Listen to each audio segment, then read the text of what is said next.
Coming up today on Issues in Education, you've probably heard the expression, there's an app for that.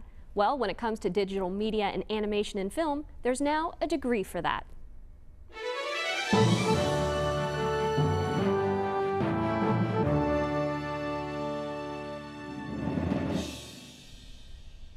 Welcome to Issues in Education. I'm Suzanne Smith, alongside my co-host, the Florida State University President, Dr. Eric Barron. You've probably seen the visual effects in movies like Tron Legacy, 2012, and Titanic. Well, that kind of movie-making magic falls under the subject digital media production, and that's about to become a new Bachelor of Fine Arts degree at FSU's Film School. Plus, it's going to be a lot more.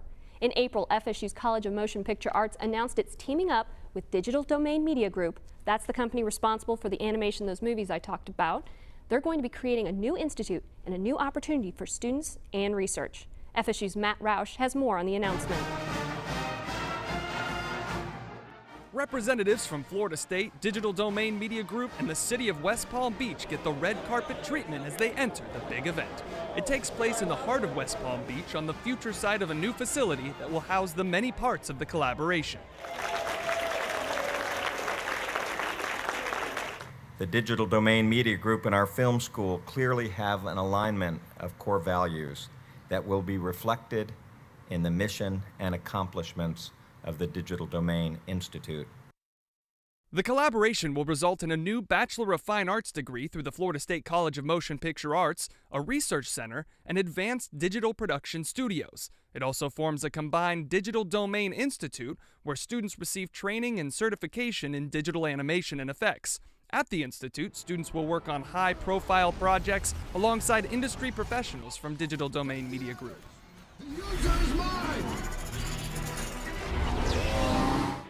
Take, for example, facial animation. We created the first synthetic human actor in the movie The Curious Case of Benjamin Button. Well, really neat for that movie, but when the movie was over, well, what do you do with that technology?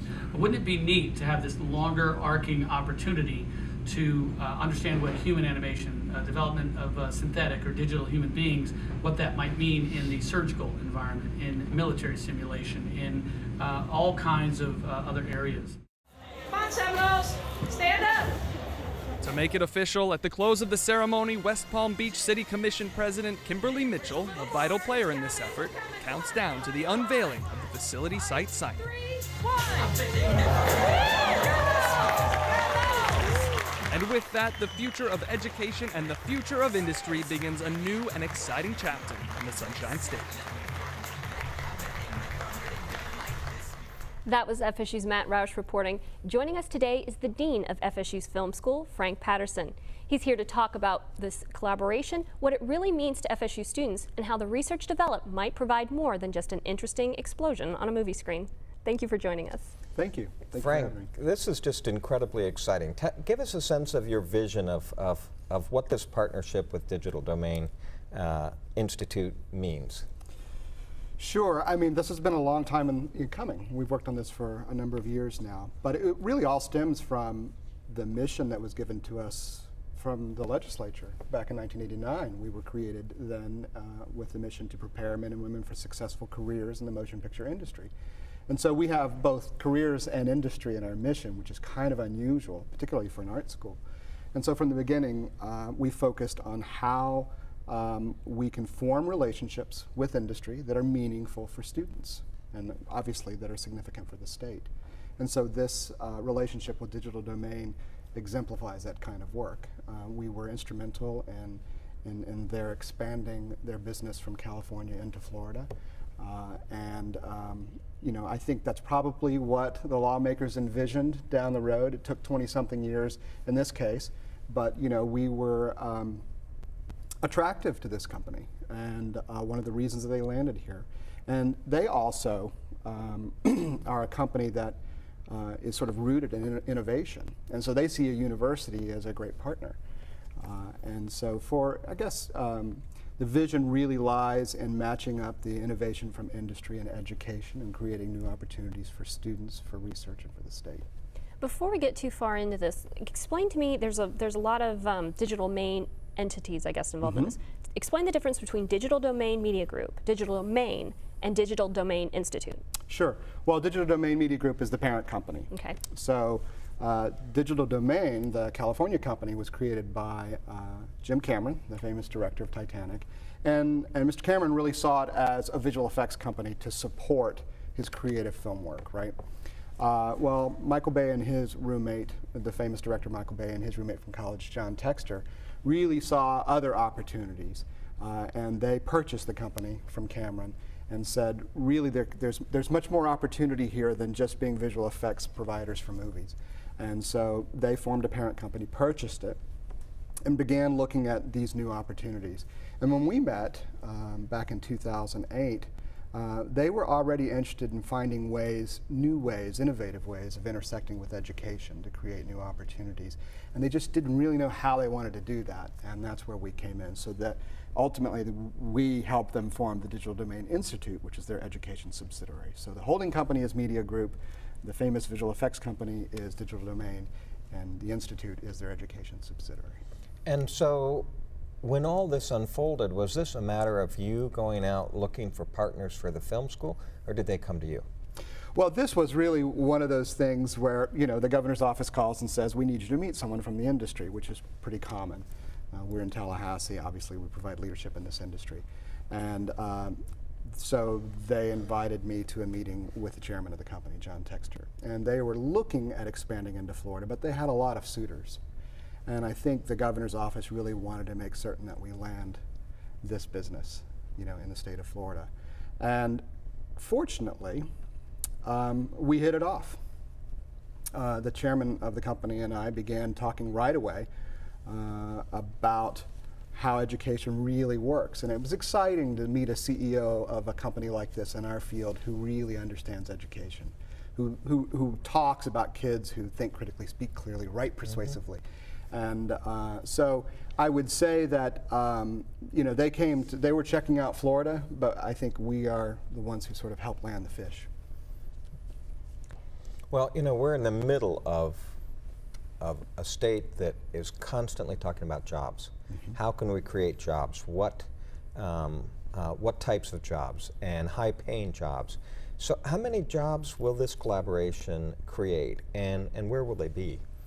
Well, there's sort of the official number of jobs, and from my estimation, it looks like Digital Domain under-promised and is over-delivering, which was smart business. So they came to the state, and through a series of grants, both at the state level and at the local level, have arranged for creating 500 high-paying jobs because of the studio, and another couple of hundred because of the education initiative. So conservatively, we're talking about 700 jobs. And these are, you know, in the context of state payrolls, these are high-paying jobs and high-technology jobs, and they're clean jobs.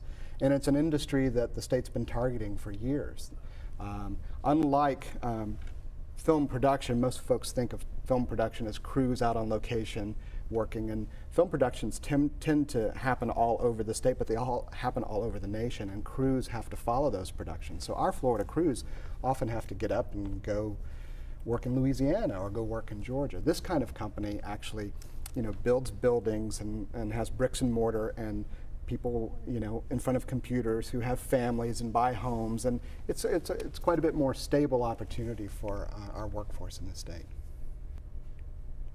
Okay, now what made West Palm such a great place to put this institute? What was their pitch?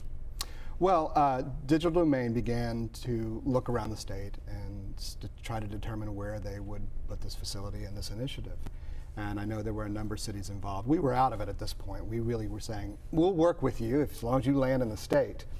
And so I think just West Palm was very aggressive. And they had a piece of land right downtown that they had been holding for years to develop something exciting and new. And they had some money to help us put it all together. And they just really made the best pitch. And I'll tell you, it made a lot of sense. If you've been down there, City Place, which was a relatively new development, really looks like a perfect backdrop for an urban campus. So you can't really find a better place that was already sort of built up and ready for this kind of endeavor than where it landed in West Palm. Give us a sense of the amount of money involved and where it's coming from. The city made a land grant. They also put up $10 million toward the purchase and toward the construction of the FSU portion of the building.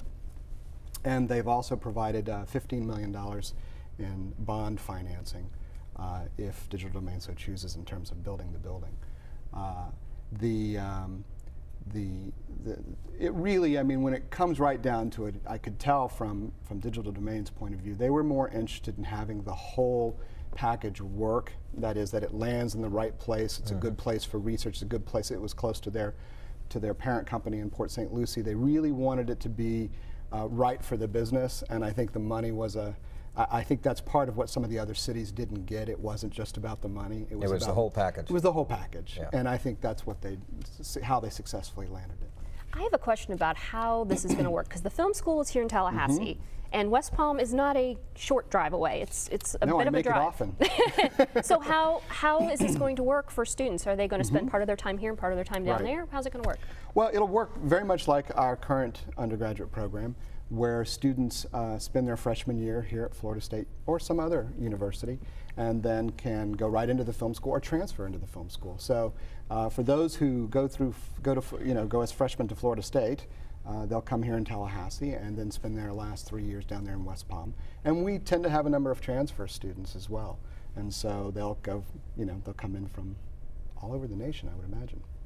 So, and the film school is incredibly competitive when it comes to students. You get, I think, 800 to 1,000 applicants, and if I remember right, and correct me if I'm wrong, about 30 is the number you accept. That's Is this going to change the landscape in terms of how many students get an opportunity to be a part of such a fine film school? Well, you're kind of hitting on one of the aspects that was so exciting to me, because we have a big challenge. I mean, because of the way we're funded and the way we were established, which was really the bedrock for a very successful program.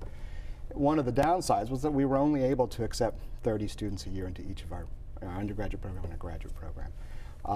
And so I deal with a lot of frustrated students and upset parents every year. And we like to say, when we focus on working with outsiders, people who are approaching the university, that 95% of the people that approach the film school in the past walk away disappointed.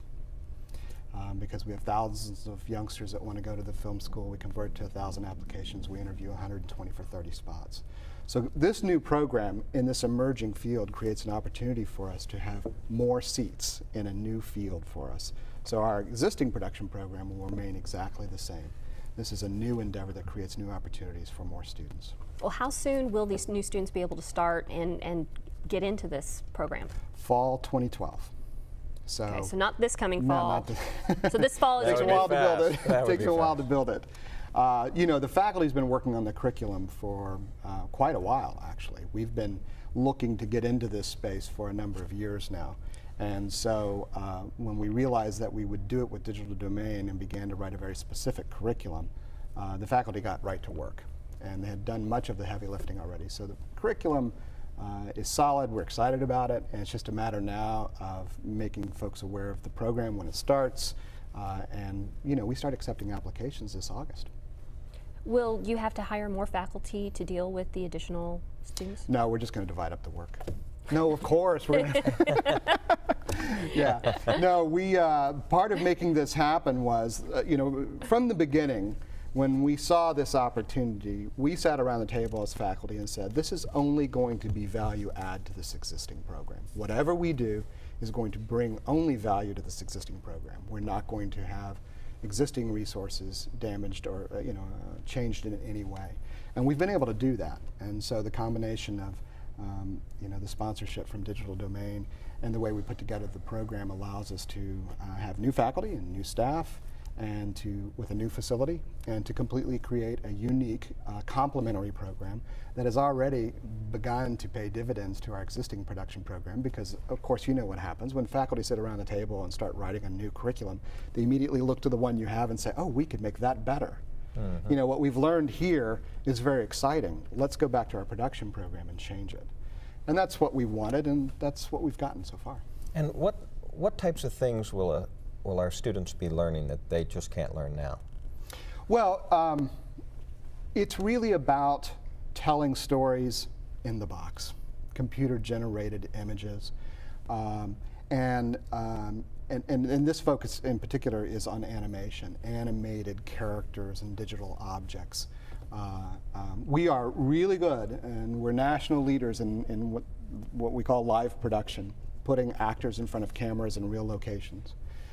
What we're doing here is building characters and locations in a box. Still very story-centric. What we do is we tell stories.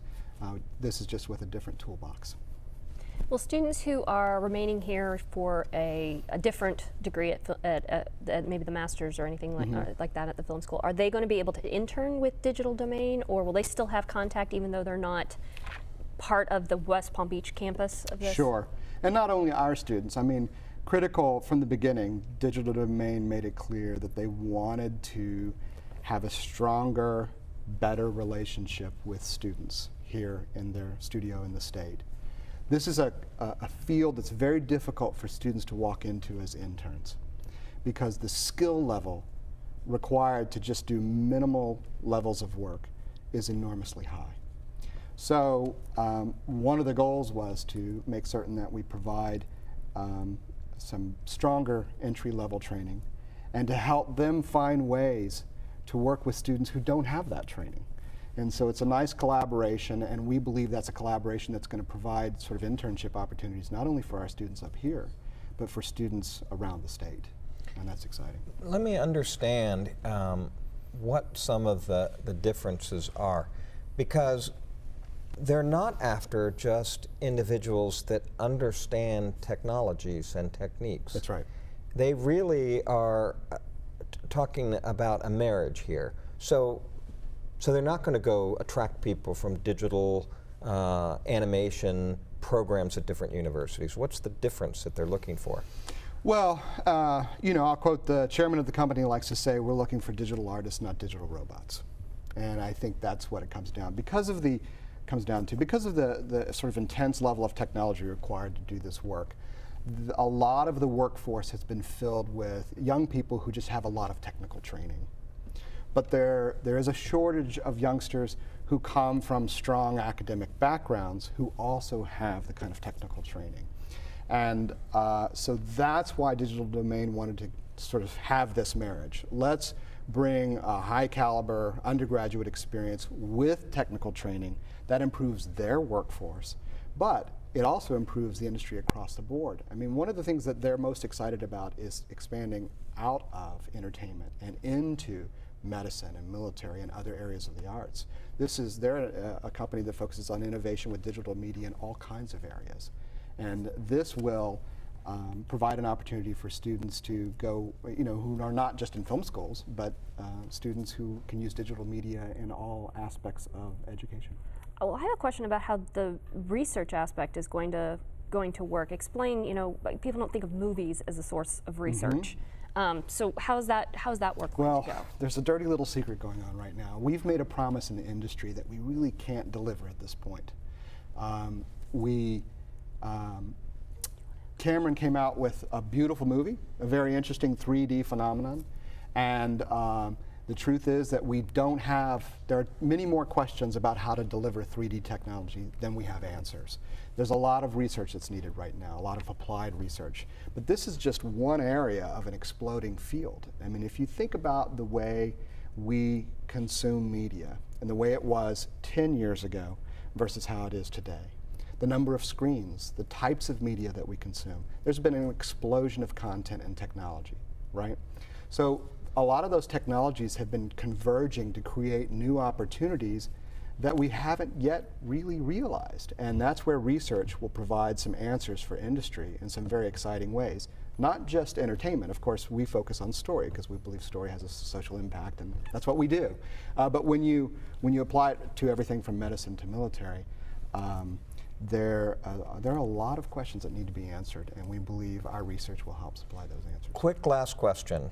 A few weeks ago were the Emmys for students. How did we do? Great leading question. We won more awards than any film school in the nation. We won 4 student Emmys from the Academy of Television Arts and Sciences, And I'm just so proud of our young filmmakers. The stories were beautiful, and it was just really nice to have the Academy acknowledge our filmmakers that way. Thank you. Thank you very much for joining us. We've been talking with FSU Film School Dean Frank Patterson about the college's collaboration with the Digital Domain Media Group. When we come back, Dr. Barron and I will talk one-on-one about more issues in education.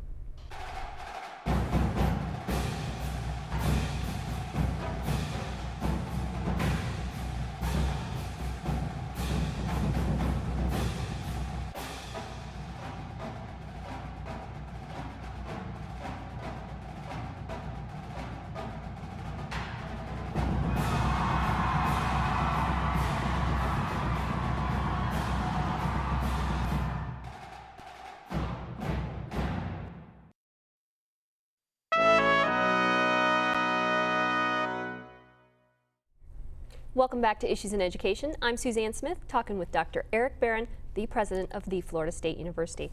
Dr. Barron, we've been talking about the collaboration with the Film School and Digital Domain Media Group. Is this partnership another example of universities driving the economic engine for the state? It is. You know, if you think about it, an educated population really adds vitality to a community and to a state and to a nation.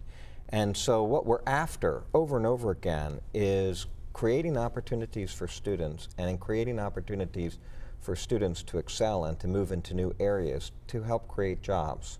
So we see Bing Energy coming in on fuel cells and digital domain on the film side, and we have several small companies that are now incubating in the Florida State University environment. It's very exciting, and it's one of the chief reasons why you want a major research university in your state. Do you want to see more of this kind of partnership between businesses and universities? Absolutely. We'd like to incentivize it. We would like to create a more entrepreneurial spirit in our students to cross a lot of different disciplines. And you know, there's some people that call this the valley of death, crossing from ideas into the marketplace. So what we're after is getting rid of as much of that valley of death as we can. And make the process a lot smoother. This new collaboration means the film school is going to be teaching in West Palm Beach. Now, the College of Theater has the Oslo Repertory Theater in Sarasota, and the medical school has the regional campuses all across the state. Why not keep all of these things in Tallahassee? Why is that not? Well, I think there are different reasons in each case. Ringling, the Ringling Museum Oslo Theater Complex, which is a part of FSU, provides an absolutely spectacular opportunity for students to be part of a production company. That's something that's rare. And so we're placing our students where the opportunity is. And if you look at digital domain, there were a lot of economic reasons why, partly because of West Palm Beach, why that became an exciting place. So again, what we were doing is making sure that the opportunities for students occur because of the opportunities like that. In terms of the medical school, our model suggests that the best way to keep a doctor in the state and to have someone who's an outpatient doctor is to give them many hours of experience, one-on-one with physicians. So we couldn't have all those students educated within Tallahassee within that model. So instead, they're going all over the state and working with the equivalent of true physician faculty members all around the state. And it creates a better opportunity for our students, and those students stay in the state of Florida. The legislative session ended in May. How did the final budget look for higher education in FSU?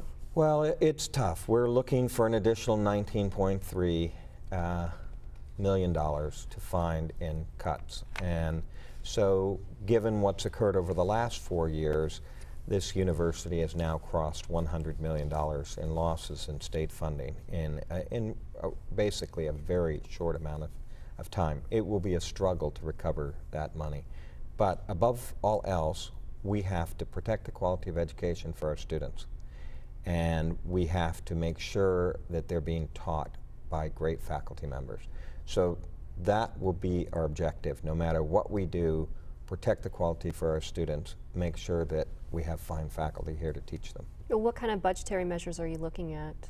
Well, a wide range of things. We're looking at the vice president's budgets to see where we can cut. We're doing some things that are really quite unusual. I talked to athletics, head of the athletics board, and the boosters to get a $1 million contribution from that direction, with the idea being that we're seeing greater success in our TV contracts. We're seeing greater success in our sports. Their budgets are growing, and yet here, the academic side of the university, the budgets are declining. And so we want a great university in every single aspect, including athletics, including arts, including the sciences. And so to have ticket sales contribute a little bit to the academic side, or to trim part of the athletic budget in order to provide on the academic side, seems like it makes great sense. There are some other big university athletic programs in the country that are doing that. When will you know what kind of budget cuts you're going to have to make, or?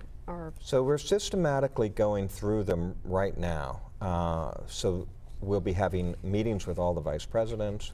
We're looking at how we deliver financial aid, to do it need-based first. It used to be first come, first serve. We're doing all sorts of steps like that to make sure that we're saving as much money as we can and hopefully not impacting the academic programs. You had mentioned the athletics and the boosters and for the $1 million. Is that set in stone that they're going to do that, or still right now they're still looking at where they're going to? Okay, as well? so it's conceivable that we would look and say, you know, this is too hard for the boosters to do.